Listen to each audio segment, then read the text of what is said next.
So please join your hands in welcoming Sunalika Sinha.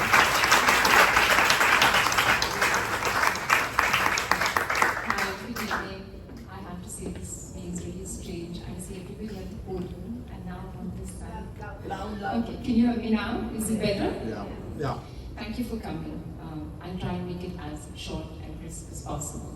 A quick background on my life.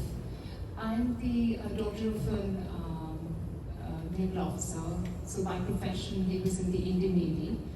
But by degree, he was... Can you hear me? Okay. By degree, he was from the School of Planning and Architecture, Delhi. So he always had two sets of friends. But my sister and I were always intrigued by the friends who were architects. Thing is, we met them only twice a year. Once during summer vacation, the other time during winter vacation, because most of them had moved to the US. The other reason for looking forward to meet them was they came back with gifts. Now these presents were not always chocolates or perfumes, these were large coffee table glossy books. For the first time in my life, I was seeing pictures of Frank Lloyd Wright's work, of Falling Waters, Corbusier's Chandigarh, Louis Kahn's IM. I had never seen brilliant photography like this. I had never known about architecture, and my sister and I would devour these books. Sometimes they would say, is there anything else you would like besides chocolates or books? Which I said, yes, can you send us a subscription of Vogue magazine for the entire year? Now, every day after school, we'd come back and say, Mom, have the magazines come? And finally, they would arrive 40, 45 days late. You know, the kind of photography, I didn't know of half the photographers back then. But when I would notice were these beautiful, glossy, double spreads, 6 models, my favorite, Christy Turlington, Naomi Campbell, Cindy Crawford. I said, God, this is fantastic, the photography is fantastic. The paper, glossy, thin, the cover was always thick. You would slide your hand against the cover and get a whisk of the Chanel perfume. That's how advertising was. It was fascinating, and all these things happening, we were absorbing. Skip to grade 9. My sister went on to study architecture, and my dad was going to leave her. And he met someone called Sunalika, who was working with the interns at the while, was also a former student of NID. So my dad asked him, what is NID? Is it NDA? He said, no, it's not NDA, it is NID, National Institute of Design. The Sarabhais have opened this institute. It is not commercial art, it's not fine art, it's not architecture. It's design. All the things in between fall into design, and if your daughter is interested in this, she ought to start sketching immediately. Why sketch? So at NID, you're not supposed to write. This becomes your writing. You have to sketch out your question, you have to sketch out your answer, you have to sketch out your suggestion. Sketch, sketch, and sketch. Okay? Started off the sketching classes. Come grade 10, something interesting happened. So one morning I was in a big rush. As usual, kids get up in the morning, Mom, sign. What do you want me to sign? I said, that paper, I chose my subject. She said, yeah, but it says physics, it says computers, it says math. What is this? So I said, it's science, Mom. What don't you get it? She said, yeah, you're going to take science? I said, yeah, why not? Why science? I said, because I want to do architecture.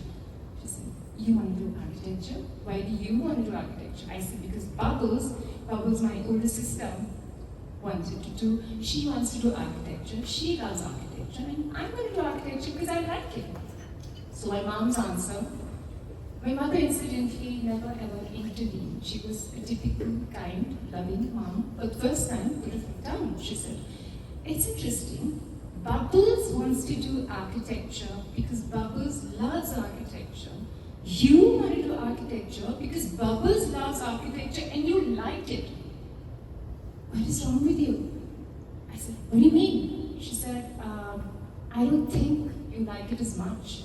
And she went out, she pulled a box, and it's some 30, 35 certificates. All of them were art competitions. Art.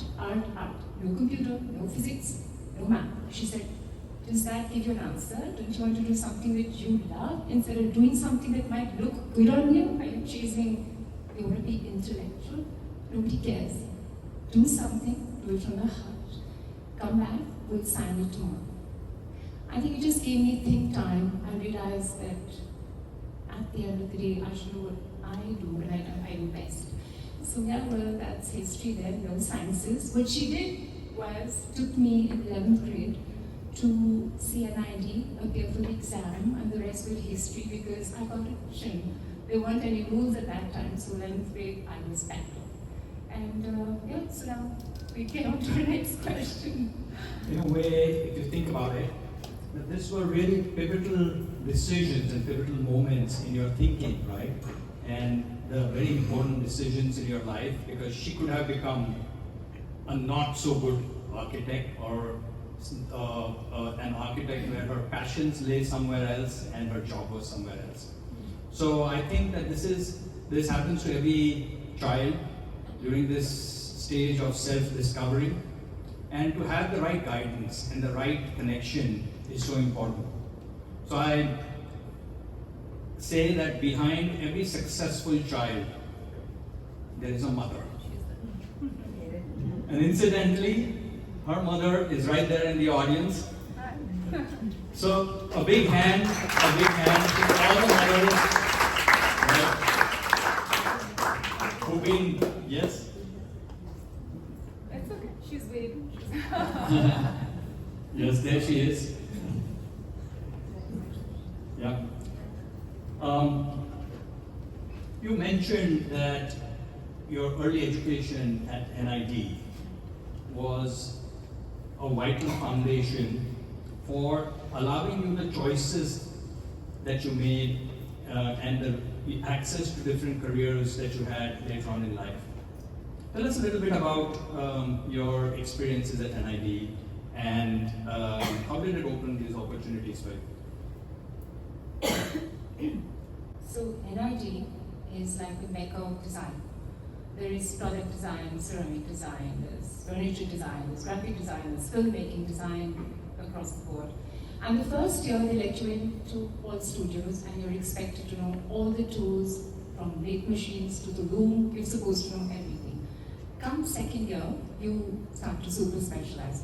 When you specialize, the one thing that NID taught me was it gave me in-depth knowledge and it gave me an understanding to systems from start to finish. So for instance, if my subject was photography, filmmaking, animation, all of which I did composition, at the end of it I had to present a module, and just like everybody sitting here, anybody for the institute could come, see your work, ask you, and that would affect your grade. So you couldn't slip up. You said, okay, let me pull up my socks, let me do my best, let me figure out what I know, and do it to the best of my ability. So for instance, if you were to produce a film, you had to shoot it yourself, you had to script it, you had to edit it, you had to do the sound, you had to get the actors, it meant feeding up with chai, carrying their stuff around, you had to create the sets, and you had this much money, no money. So you have to invent your stuff. So it made me hardy, it made me a team player. I learned to integrate, and I learned to be more creative. Yeah, so even today when I do photography, I learn new things, I try to keep abreast, I'll go figure out an app, I'll catch up with my son at 16, 17, they know a lot more, and then say, okay, I want to do this, so that's what I did. So here I see a second point. It's a very important point in having this choice of a career, is that early on she's invested in education at NID, and here she's not focused on a particular skill or a particular art form, but essentially design thinking. So if you have a broad platform and a broader education which shapes your thinking, like you learn how to imbibe design thinking, or you learn how to imbibe not just programming but engineering mindset, it opens up a whole different level of opportunities. Then you can switch between different skills later on in life. And I think, thanks Sunalika for sharing this, because I always wondered how somebody could actually end up doing so many different things over here. Thank you. Right? And right out of NID, you landed a job at a top ad agency. And with celebrity mentors, with top accounts like Monte Carlo and others. Right? Tell us a little bit of your time at this ad agency, and still, after working there for a little bit, your first job, you decide to quit. Right? So is that being bold or stupid? In hindsight, what do you think? In hindsight, it was neither bold nor stupid. It was all thought through. See, when I was in my 9th grade, going to 10th grade, we did summer jobs. So I would go to Winters or HTA and walk in and ask people, can you give me a summer job? And they gave you a summer job, so you sort of tagged around. I kind of knew my way through most agencies because after doing summer jobs at Winters, I did apprenticeships with them. I did my final project and was offered a job by Winters. So by the time I joined Winters, it already felt like home. It felt like, oh, I know the office, I know the people, I know the accounts, I know what I have to do. But advertising is different to design. In design, you're connected with the entire process. In advertising, they don't want you to do that. There's somebody already doing the copywriting, there's somebody who already knows media, they're super specialized. And so your job is limited to just about the art. And that, for me, initially was exciting, but I started to miss design. I didn't want to go back to design, just yet. What happened parallelly, my other profession was modeling on the side 2 days a week. I started getting offers, and the offers just kept getting bigger. So I met Muhammad Khan, and I said, I'd love to do shampoo, thank you for shampoo, thank you for calling me, but I can't do it, I have a job. Met Anil Chopra for Lakme, I said, I'd love to do Lakme, can't do it because I have a job. And garden, that killed me because I wanted to garden. And I said, can't do garden because I have a job. Now, things changed when I went to Egero, Dusseldorf, on an international platform. I was invited there to join an agency. That got me thinking, and I knew that this time over, I would not have the job. I would leave it. So it was a thought through, very thought through. So that's so interesting. Yeah. And so switching from advertising to modeling, right? You became quite successful very, very quickly. So what are your success tips for a new entrant to succeed in this competitive world of modeling? Okay, there are no real tricks. Just try and become indispensable. How do you do that? You develop your own style. Which means that if you're good at something, people don't want more of the same good. They want good different. So you have to figure out what it is that is unique to you and then just keep polishing it. And work hard.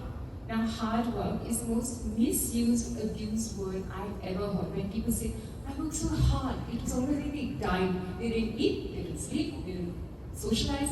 That's not hard work. You just plan and you stay with the plan. And if you have a plan for the next day, just go and commit to the plan. It's as simple as that.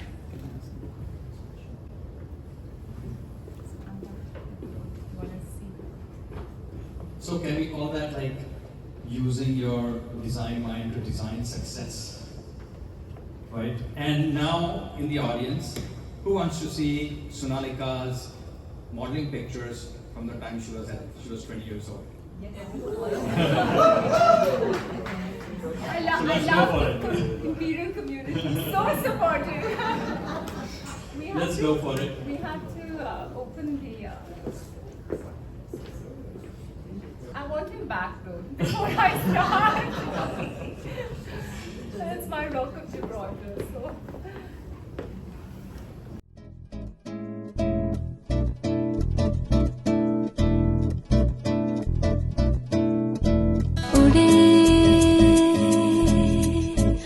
खुले आसमां में ख्वाबों के परिंदे उड़े दिल के जहां में ख्वाबों के परिंदे ओहो क्या पता जाएंगे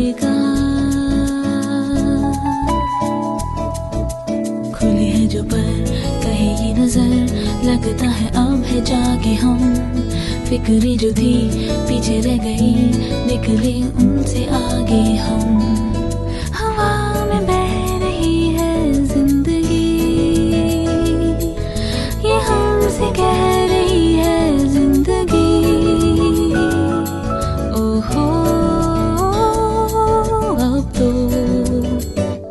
जो भी हो सो हो।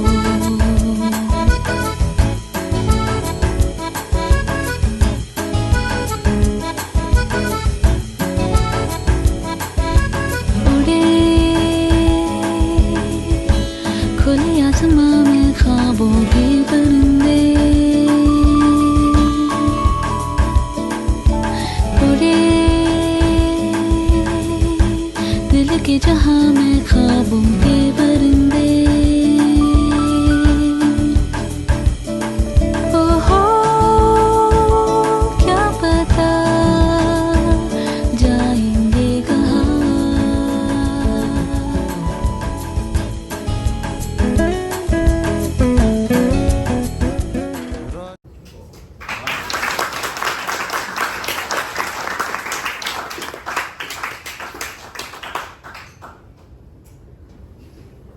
So wow. Right, and this was Why is she here? but there's more. Before you get to that question, there is a lot more interesting stuff, right? So, right after this, during this time, this young Sunalika finds herself at a ghetto, right? And that's one of fashion's biggest events in Germany. And if you look, if you've seen the movie The Devil Wears Prada, she was in this Devil Wears Prada world of fashion. So how did you land up there, and what were your experiences and your learnings from there? Okay, a little bit about Igero. Igero is, can you hear me? Yeah. Okay. So Igero is one of the world's largest platforms. It attracts the best, the biggest design houses, the best buyers, the best perfume companies, leather, faux leather, most coveted models, makeup artists, hairstylists, hairsprays, companies that produce cosmetics. And everybody puts their best foot forward. How did this happen for me? So I had gone to Bombay for the weekend, still working with painters. I'd gone for the look of the year, got selected, and the judges asked me, if we choose you, would you be excited to go to Milan? And I said, no, I have a job for Delhi. Same answer. I think that, so I still won the runners-up, and Meher Castellino was in the audience, and she said, you know what? I'm looking for a girl, Meher Jessia, Madhu Sapre have gone for it, and we want one fresh face to go there. Would you be interested? I said, yeah, why not? So she said, okay, fine, I'll send you the ticket, get your passport, yada, yada, yada. See you and just lose 10 kgs. Okay, that's really easy. And I think the pressure just got to me, and it somehow happened. The next thing I knew, I was in Frankfurt. From Frankfurt, met her, went to Dusseldorf, and went straight into the practice, the vicinity. Now, I think everybody else got a shock looking at me, this brown girl. I was wearing a black and white t-shirt. I just come straight out of a flight and into a show. But nobody does that. Everybody had rested 2 days before. These are international models. It was very unnerving for me. My cue sheet was handed over, and one garment that looked like, well, death. It was terrible, the garment. I walked the ramp, I came back, I was really disheartened. I said, come all the way just for this. And my helper, she spoke German, and I did not speak German. So she kept saying, calling, calling. I said, what? So there was John, the choreographer, shouting for one of the girls who just wasn't there. And she was one of the main models over there. And he said, I'm looking for this size, is there anybody in the audience? And my helper kept saying, you know what, you try it on and just go. You replace her. I said, okay. I just didn't understand. I wore the garment. It was amazing. So these garments go for the Oscars, they go for the celebrity weddings in Hollywood, and they cost a bomb. And the way they handle it is that you are not allowed to, so you have to wear muslin if you take something over. You have to be covered. You wear gloves, the head wears gloves. I got into it, it fit like a glove, it seemed right, and I walked the ramp and I just hit center stick. I said, damn it, done with the Indian girl, done with the brown girl, and went straight to this right ahead of the ramp, and I established myself, looked at him, and walked back. Suddenly, the music stopped. Midway, he said, excuse me. I turned around and said, oh, he's British. I said, interesting. So he said, come here. He said, your name? I said, Sunalika. He said, do you understand the English? I think I had lost it by then. I said, of course I understand English. So he said, well, I like your attitude. So she's going to be, basically he said, she's going to be my showstopper. And I think that just changed everything. Brown was the new black. And that's it. Made friends. Next 14 days just flew by. Came back with a lot of people wanted to sign up, international agencies. And you have the best people. You got Dion and everybody's there. Came back, and that's what made me decide that, okay, I need to go and put in my papers. And where's my reason for leaving Winters? And the rest is history. Learning, what is the learning? You just, if you love something, you have to chase it. When you get it, you respect it, and you work hard for it. And that was my learning from it.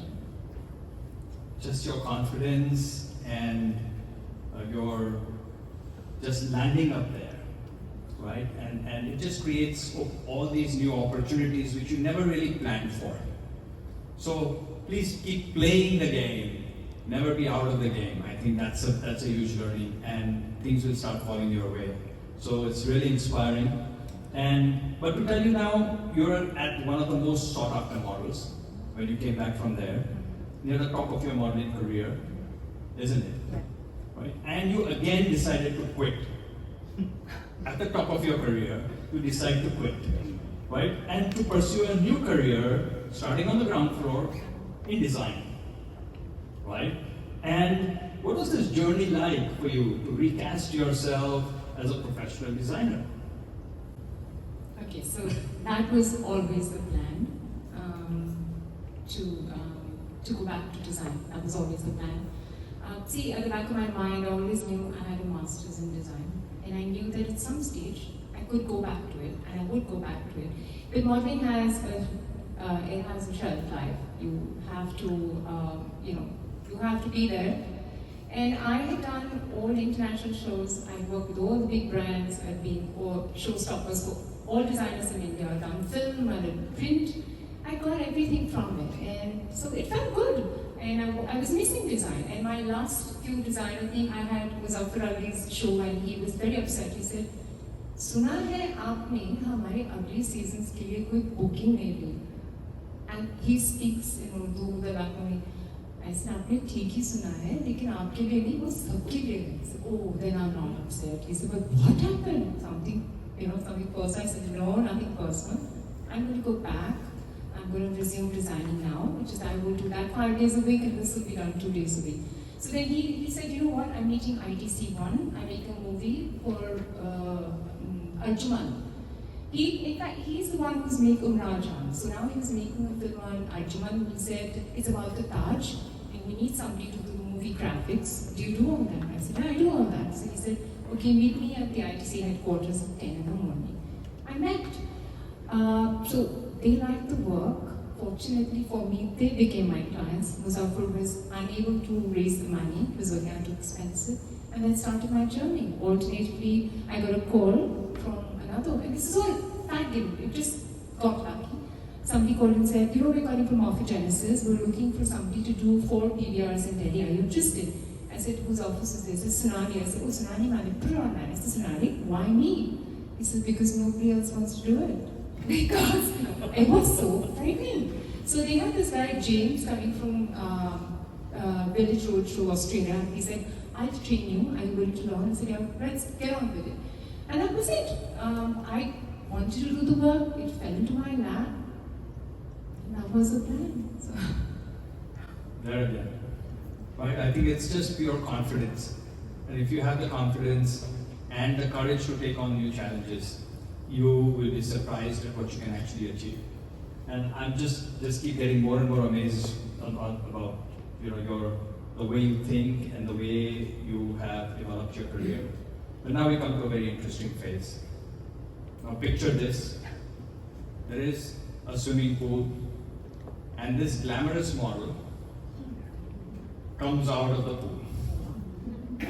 Right? And you have this young venture capitalist who just happens to be there.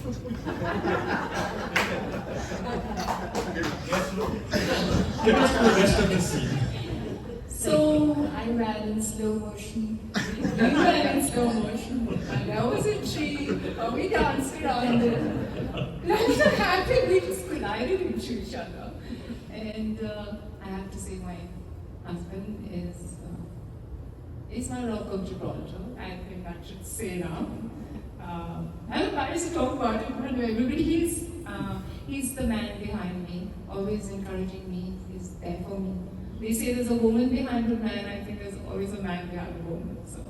Wow.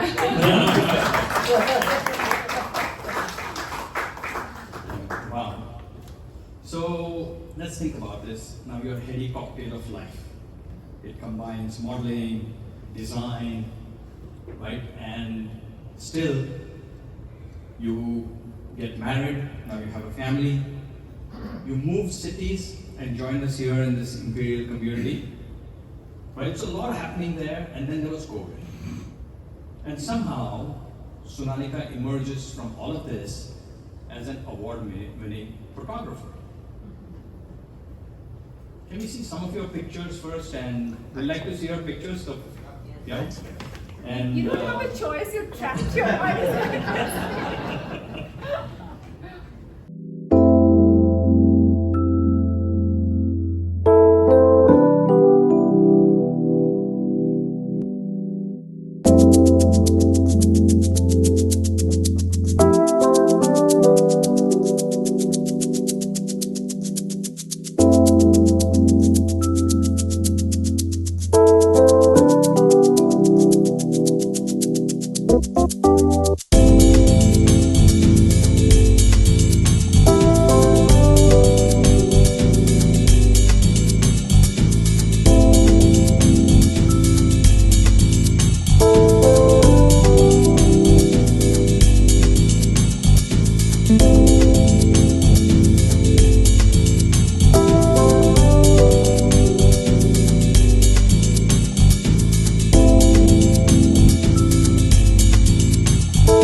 So there's amazing pictures, and thank you for those.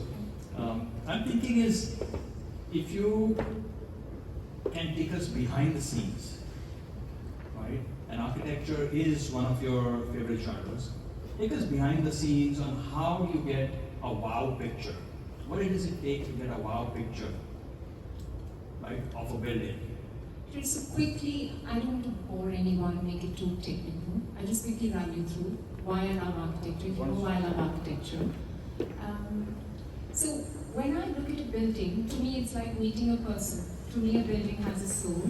If you look at any picture, any building, you'll be able to tell about what time it belonged to. You can tell about the material that was used. So if you take the oldest building in a city and the most recent, you'll be able to tell the age of the city, what people liked. It was the Muslim architecture, they had filigree, people wore filigree. You're able to, without meeting people, you're able to tell everything just through looking at structures. And how do I shoot structures? It seems simple when you see such a long building, you say, oh, I'm going to photograph it. But you can't photograph it just standing next to it, because when you do that, you get this funny perspective. It looks so squat.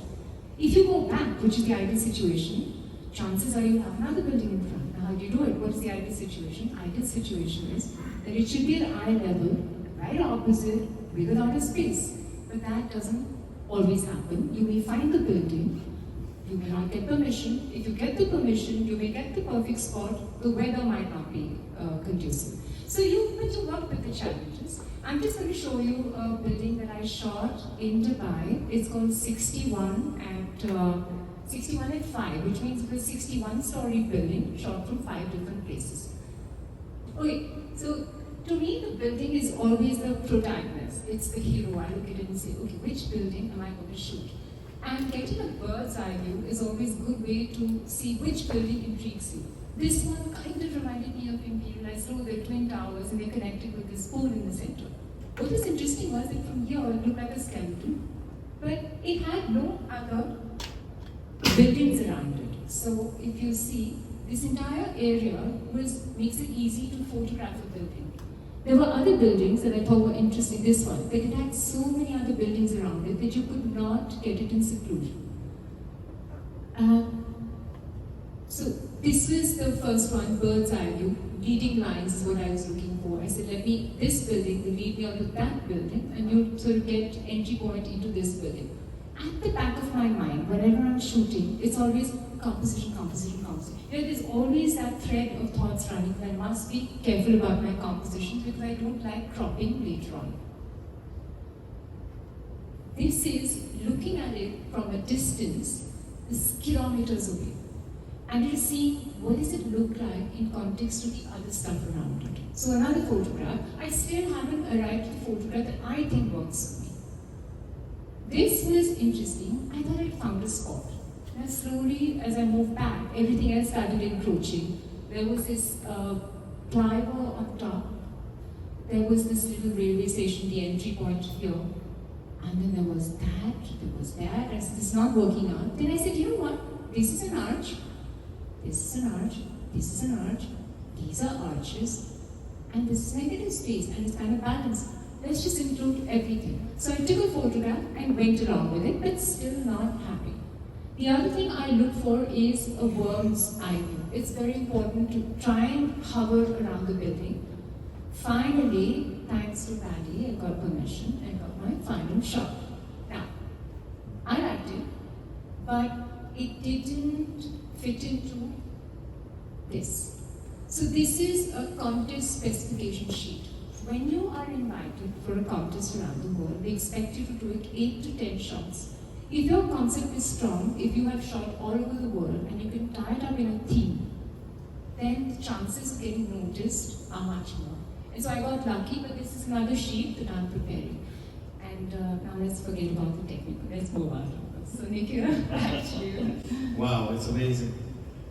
So much of work goes behind every picture. Traveling across the city, getting different vantage points, and then getting these permissions, all for that one picture. So with so many pictures, you can imagine the kind of travel and the kind of effort that goes into it. And you also have a similar portfolio of people pictures, right? And that's a little bit different, isn't it? Yes. Can we see, get a glimpse of that as well? Yes.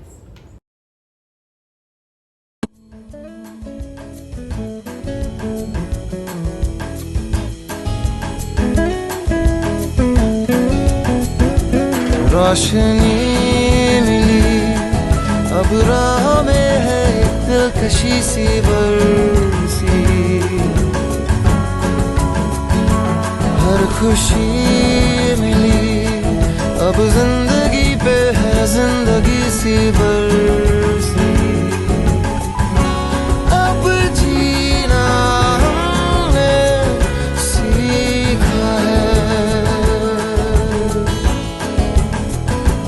याद है कल आया था वो पल जिसमें जादू ऐसा था हम हो गए जैसे नहीं वो पल जाने कैसा था कहीं दिल के जाओ उधर ही तो जहाँ भी लेके जाए आरज़ू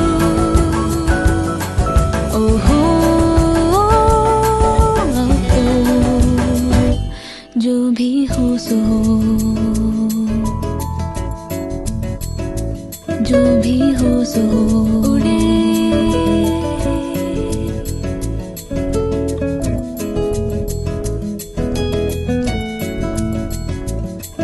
भी हो सो हो उड़े।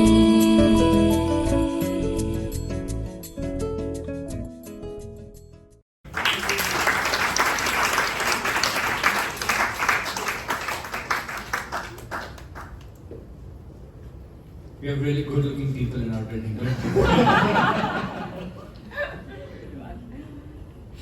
So, you have 3 award-winning professional careers, right? And a lot of people would be wondering if you have any life lessons in navigating through these multiple careers.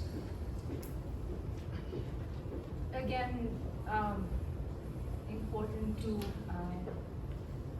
Find that unique thing about yourself, be proud of that, and present what is. See, there's only one of you on the entire planet, and that's important to remember. So whether you can cook, you can sing, you can walk, you can do whatever, be you, and that's what everyone is delighted to see. And that's it. Hard work. There's no other way of doing it. Fantastic. And to conclude, she has a lovely video of life through the lens of Sunalika Sinha.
Thank you. I've never seen such beauty in horses.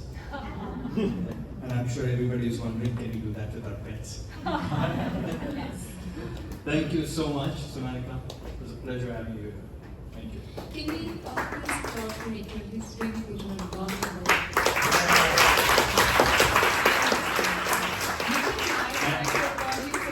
Thank you.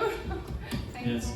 Now we're open to questions. If anyone has any questions for you. Yeah. What's next? No,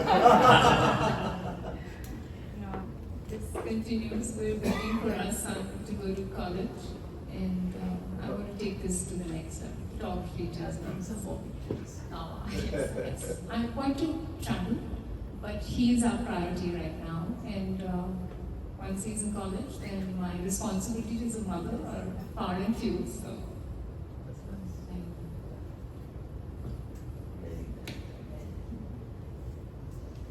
Any other questions? I'm actually happy that there are questions. Go ahead. What is the best time to take the photographs or best pictures if you want to take morning, afternoon, evening? What is the best time? The best time, depending on the country you are in. If you're in India, in Bombay, early morning, because while the light is beautiful at sundown, there are 2 times in a day when the sun has a golden glow. But in Bombay, you get a haze, so it's best to do it in the morning for clarity. No other time. Early morning. Please, Pinky, your daughter featured there. Did you make your happy? Your lovely daughter. I want to know if someone wants to study photography, which is a good institute in India to go to? You know, depends if you want to do a short course or you want to specialize. If you want to do a long course, then a proper institute like NIT or other design institutes offer that at a postgraduate level. If you want to do a short course, I don't know of many, but I know there are many in Bombay. I personally don't know the names, but there are many workshops. My recommendation is, if somebody likes photography, love it, sustain it for 2 years, and then you will know you really want to further continue. Because everything is fun, but not all of it is fun. So try stay with it for at least 2 years and then decide that this is it. I think JJ School of Arts, they do it. Short course Pinky, in photography. thank you. You're well aware, I see. Vaidesh, he has a question. Sunalika, first and foremost, thanks very much for sharing wonderful presentation. I think you are a really accomplished person. I think you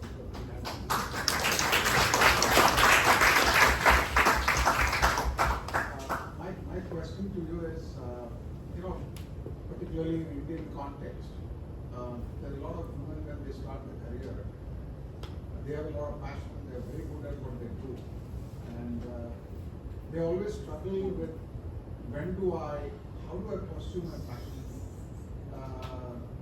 What lighthouse that I should keep to deal with my dilemmas in life. Right? Obviously, you seem to have transitioned into 3 careers and manage your family. So, what are the criteria? What goes on in your mind? How do you resolve your personal priorities, professional, passion, and where you are today and you're comfortable in doing what would be your advice to a lot of young people who are studying at this? So, firstly, it's a great question. It's not easy. And there are 2 different stages. When you're not married, I would say better to marry slightly later and try and get into a profession early. When you get married, till the time the child doesn't come into play, it's always easy. I think nowadays the men are also very supportive. So all that is doable. The challenge is when the children come. And there is this whole thing where people have started talking about gender inequality. I have never understood that. Because I don't think anybody asked the men that how tough it must be for them to earn for a family for the rest of their life. Nobody asked the men.